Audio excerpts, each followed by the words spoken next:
Hey guys, how's it going? I hope you're doing well. I first of all apologize. I did not upload a video last week like I was supposed to. I was supposed to upload this past Friday. I had a very rough week, personal life issues, but I will be uploading twice this week to make up for last week. Anyway, this is a Q&A. So remember I told you guys I wanted you to feel free to ask me whatever questions. Some people emailed me some stuff. And so now I am going to be answering those questions that some of you asked me. Oh, and if you hear construction in the background, it's like everywhere I go, noise has to follow me. So I'm very sorry. It's loud. Okay, for the first question, I was asked, what are your views on Jesus? And how do you think he would respond to the ICOC and their evil doings? My views on Jesus is very, I think, distorted. It's like I'm half and half. Like, I don't really know exactly what my views are. One minute I'm like, okay, maybe there was a Jesus who died on the cross. And then the next minute, I'm like, okay, but if that's the case, then that means everything in the Bible is true, and I don't believe everything in the Bible is true. I'm sorry, those stories in the Bible, I've always had a hard time believing, but I never let my disbelief in all of the stories lead me to not following Jesus. So, right now, I don't focus on Jesus Christ per se. I believe in God. I believe in a higher power. I believe that there is someone, I don't want to say an entity, but I believe that there is a higher power that governs everything and that created everything and watches over us and is there for us. And right now, that is specifically where my belief lies. A lot of people may not like that answer, or you may not be feeling it, but I'm sorry, that's really where I stand right now. How do I think that Jesus would respond to this cult, to the ICOC in their way? I don't think that Jesus or God approves. I never felt that Jesus or God really was cool with this, because honestly, not too many people will listen to me if they are still a part of the ICOC or the COC, because, you know, in the ICOC's way of thinking, and when I say ICOC, I'm talking about everyone that's a part of ICOC. The Church of Christ, the International Christian Church, all of it comes from that.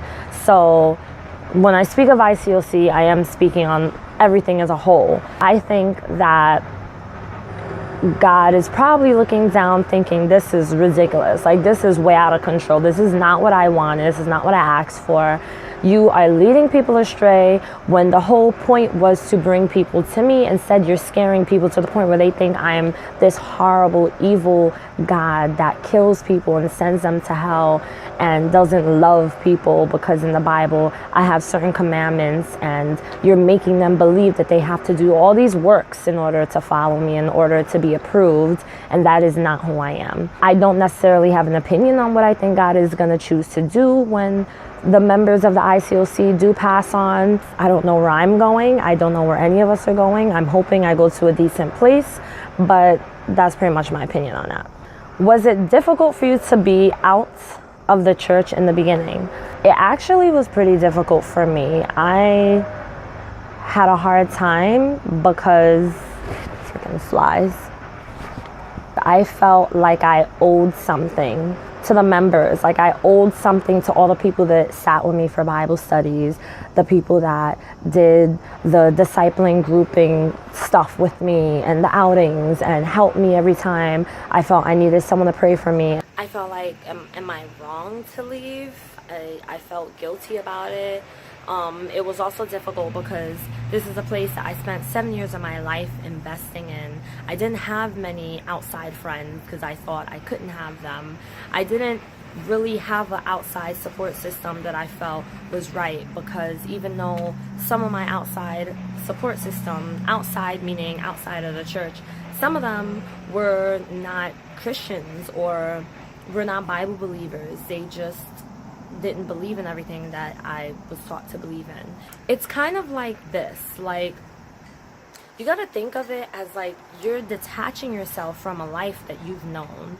The longer you're a part of this church, the more time it's gonna take for you to detach. It's like you're detaching yourself from fiction and then you're jumping into reality.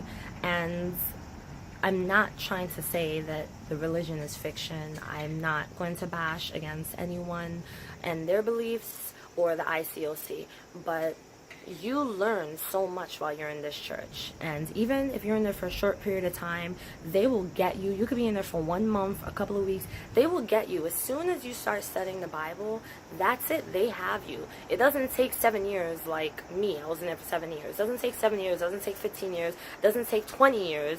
All it takes is doing the Bible studies, and you will see that they really do grab you. Like, they have a hold on you.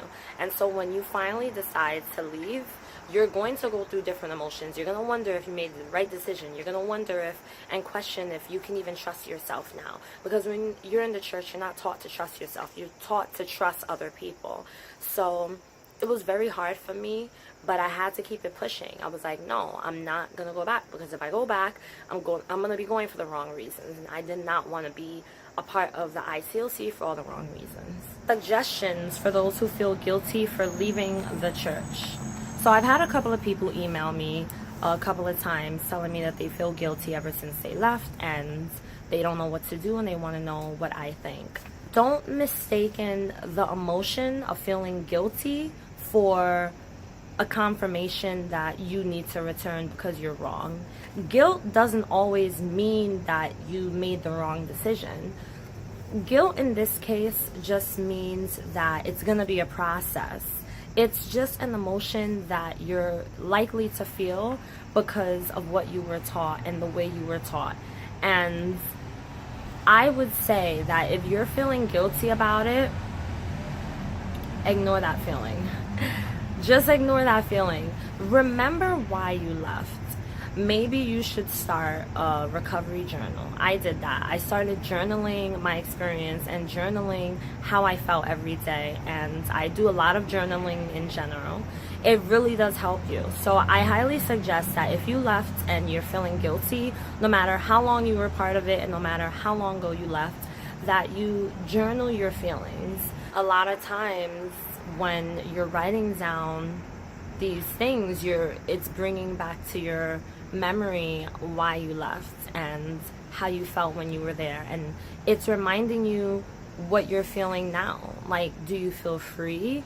Do you feel more alive? Do you feel more open to learning new things and to understanding new things and to realizing and new things and making new friendships?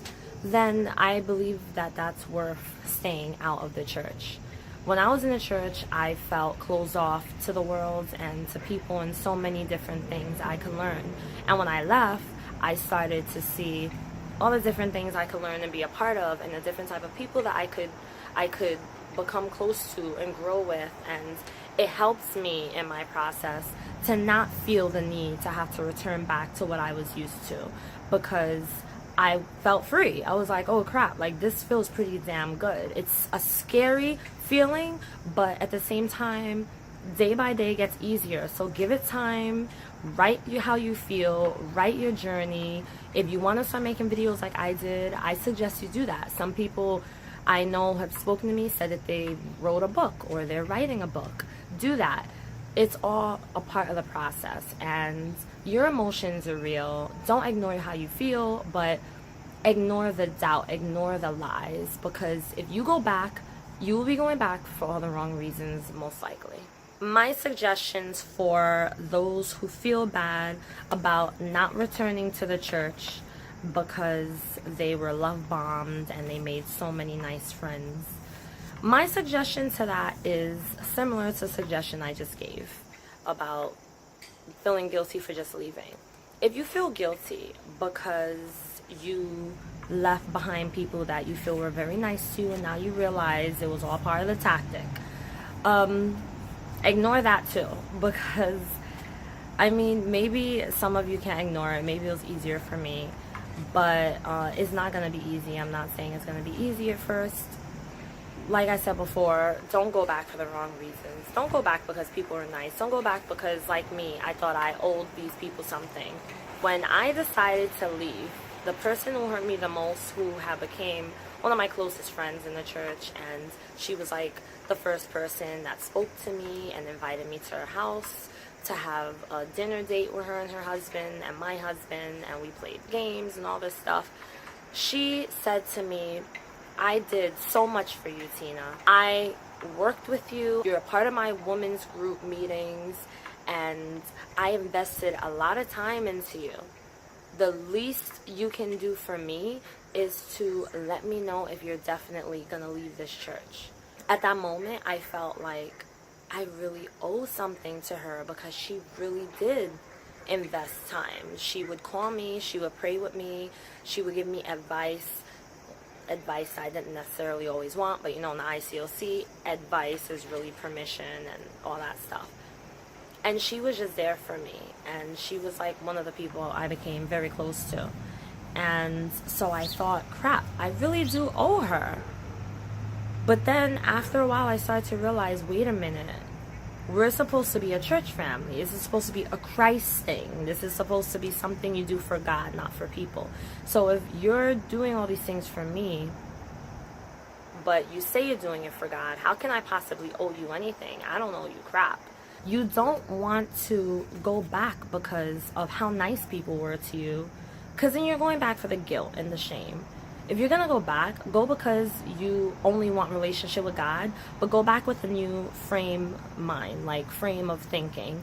Go back with the thought process of, I'm gonna stay in this church, but don't think for a second you can tell me what to do or convince me that I'm always wrong or try to give me your advice and suggestions instead of allowing me to have my own free will to make my own decisions. Go back with a strong thinking that you're not going to allow people to walk all over you and to make you feel like crap every time you do something. Go back knowing that you can make your own decisions, and everything that you decide to do is going to be up to you, not up to anybody else. Only up to you. That's if you do, a very strong if you do decide to go back.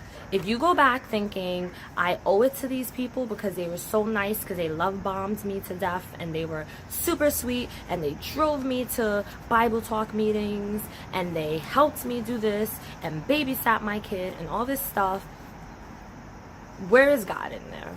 He's nowhere. So God doesn't care about you going to church. At the end of the day, you're supposed to be going to church because you're supposed to be having a relationship with God, and you probably believe in going to heaven after all this.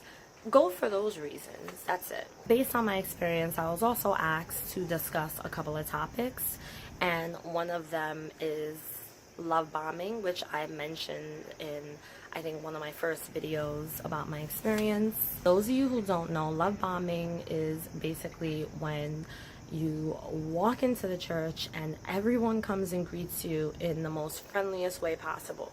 They hug you, they give you a kiss, they don't just wave and say hello, they don't just shake your hand, say nice to meet you. They run up to you, hugging you, giving you a kiss, pulling out their planner, pulling out their phone. Let's make a day to hang out and do this and that. Oh, let me check my calendar. And I'm talking about the first time or even the second time that they meet you. In the ICOC, you will experience the most intense love bombing. So if you're not a hugger, then be prepared. I'm just warning you. The first thing they're going to want to do is hug you. Ever since I was a part of the ICOC, now my feelings have changed. I really don't like to hug people I don't know. Mainly in church. Outside of church, it's like, it's cool, it's alright. But when I go to a new church, like times I've gone with my family to visit, I feel very uncomfortable if someone I don't know hugs me. I feel like they have an agenda behind the hug. They'll hug the crap out of you, and they'll try to set up a day to hang out and make you feel like you're super important. You're like the highlight of their day. You're new in this church. They have to be on their A game. Their goal is to get you to do studies. That's their goal. So if you walk into the church and they hug you and greet you and want to sit next to you and say, oh, after service, let's talk. You talk to them after service. I assure you 9 times out of 10, they want to talk to you about when they can meet up maybe go out for dinner. Majority of them will invite you to their house, come over for dinner. If you're married, they'll invite you and your spouse to have a nice, fun dinner, make it seem like it's a couple date, when really there's agenda behind it. The agenda behind it is to sit with you and have Bible study sessions. You may or you may not feel uncomfortable. I felt uncomfortable because I was just like, this is a little bit much. I felt a huge red flag pop up, and I didn't even know that much about cults at that time. It was just my intuition that kicked in and told me, like, there's something really funny. Like, why are they so damn nice? But then at the same time, I thought, like many of you, you know, oh, they're just being nice. This place is different. Like, this church is different. This is how church is actually supposed to be. There's nothing wrong with being nice, right? No, there's nothing wrong with being nice. But at the same time, don't confuse niceness with agendas. Like, some people are nice because they genuinely are nice. But in the ICOC, these people are not genuinely nice. They genuinely actually have an agenda. That agenda is to get you to do studies and to make you feel comfortable. Think about it. If you meet somebody and you want to sell them something, you're not going to come off like, oh, hey, nice to meet you. You want to sell this person something. You're going to get something out of this. You're going to be nice to make them feel like they could come back tomorrow and they can come check out what you have to offer tomorrow. And that's what the ICOC does with the love bombing. And I'm telling you, they swoop in and they get you and make you feel like you're important. They make you feel like, oh wow, like this person really cares. Like they really, you know, this church acknowledges my presence. Because most churches don't do that. Most churches would be like, oh hi, God bless, good morning, thanks for coming, you may have a seat. And that's it. That's how normal churches are, and I like that a lot better. The ICOC, they know how to definitely cross the line enough to make you feel bad if you decline their offer to hang out. I felt like, oh no, I'm being invited, like I have to say yes, they're being nice to me. Another person asked me to discuss, sorry, I'm reading off of a paper, how the ICOC is against expression of feelings and concerns, and how they use scriptures to beat you down, and how when you do decide to open up, then you're considered causing division. Yeah, if you are a part or have ever been a part of the ICOC, I'm pretty sure you know by now that they are definitely not all for free speaking outs or listening to your concerns. Either you're down with the crew or you're out. That's how it goes. There is no, oh, I'm gonna get baptized but I still don't really believe in this and that, or oh, I'm gonna be a member but I don't agree that I need to come to church every Sunday. No, they will make sure that you're whipped into shape and that you are completely aligned with their teachings and with their rules and regulations. Because if you're not, then you will be labeled. You won't know you're labeled. Now, this is what I call the rebellious one. In every ICOC or Church of Christ, there is a rebellious one. Hold on, before I go on, let me just clarify something, because a lot of people keep on mentioning this to me. People keep saying, oh, the ICOC and the COC is different. All right, fine, whatever you want to say. I have experience with both. To be very honest with you, I personally don't see any freaking difference. One uses instruments, the other one doesn't. Who cares? That doesn't traumatize people from being a part of church. It's their teachings that are very similar. Okay, so some churches of Christ may be less harsh than the International Church of Christ. But the reason why I always put them in one is because a lot of people don't realize that they are split off, that the ICC, the COC, and the ICOC are supposed to be different churches. The reason people don't realize this is because someone may be a part of the Church of Christ and don't see a difference in how the International Church of Christ is, because both are strict or both show red flags. So that's just to clarify for those of you who keep saying, oh, you keep putting them together and categorizing them and they're making them look bad and giving us a bad reputation. No, they already have bad reputation. Me and my videos are not going to make it any easier, but from my experience, it's all the same freaking crap. So I just say, forget all of it and just don't attend none of them. If you do attend it and you like it and your church is different, because maybe your church is different, then that's cool, that's fine. You don't have to leave because I'm telling you I had a bad experience. It all depends on you and what you like. Now, with that being said, back to the question. So, yes, the ICOC does not approve of you voicing your own political views, your beliefs, your concerns, your opinions.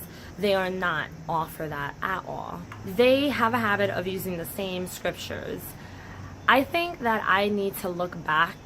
Unfortunately, I gotta open up my dusty Bible and look back and see like exactly the scriptures they use, because to be honest with you guys, I had all this information at one point. I had a folder where I had all of my Bible studies, because when you do the studies, they take notes, and I'll do another video where I do talk about some of the Bible studies they do from what I can remember. But they take notes and they give you like, sometimes they'll give you like booklets or something. And so I had a folder with all of that information, and it had all the scriptures and all the stuff, and I got rid of it, but I wish I would have kept it if I knew that I was going to end up making videos about it. There are scriptures that they like to reuse over and over and over again, and they use it so much that you don't realize there's actually more to the Bible than what they teach you. And they use these scriptures to beat you down and to hold you in place. Being a member in the ICOC, you have to become a robot. And when you are a robot, you're not allowed to think anything. You're literally stripped of your entire being. You're not allowed to be against anything. If you are, then they will accuse you of causing division. And this is how some people end up getting kicked out. Like my friend, for example, who was kicked out because she didn't feel there was anything wrong with marrying a man who was not baptized in this church. He was baptized in another church. But he started attending this church and they started dating. And she was told not to date him because he was not a disciple yet, even though he was doing his studies. And so, because she was not aligning with their rules, she was then kicked out and forced to attend these discipling meetings where she was cornered and bashed and beaten verbally with the Bible, using the Bible, and until she broke enough to return and to stand in front of the entire church and apologize for her sinful, selfish ways and ask God and the church to forgive her. I thought that that was all types of stupid. She was told that she was causing division in the church. She became the new rebellious one. I was unfortunately one of them. Of course, as you may see, I am pretty open-minded and outspoken, and I try to do it in the most respectful way possible. But when I was in the church, I became less outspoken and less open-minded, and I started to become more of a robot as the way that they were trying to mold me to be. But there were times I would step out the line and I would decide to hang out with some friends who were not Christians, or go to a party or drink a little, and then I felt guilty as all types of hell. And I admitted it, and I was told I shouldn't do this and I shouldn't do that. Then I was told I shouldn't watch certain movies or certain shows. Then I was told I shouldn't read certain books. I should only read books that are from the ICOC, which are DPI, which stands for Discipling Publishing Inc. or something like that. And so I was told to get rid of all my other books. Everything I liked, everything I did, everyone I hung out with had to take a seat way in the back, because by entertaining my own habits or my own hobbies and my own group of friends, I was then not putting God first. And if I continue that path and other people follow me because they see, well, Tina's doing her thing and she still comes to church, I'm going to chill with her and I'm going to do my thing too, then I'm the one who's accused of causing the division in the church. I spoke to the pastor's wife and told her, I feel that there are things in the church that need to change, and unless it changes, I can't be a part of it. Instantly, this chick was like, well, I'll pray for you and have a nice day. And I was like, all right, she probably has someone new to baptize tomorrow who could just take my spot. It's a very unfortunate and sad outcome, but this is how they operate. So if you want to be a part of the ICOC, just know you will have to follow certain rules. You have to make sure that you dress a certain way, especially if you are a married woman. And if you're single, don't think that you can just date whoever you want, because you can't unless they're in your church too or a part of the ICOC.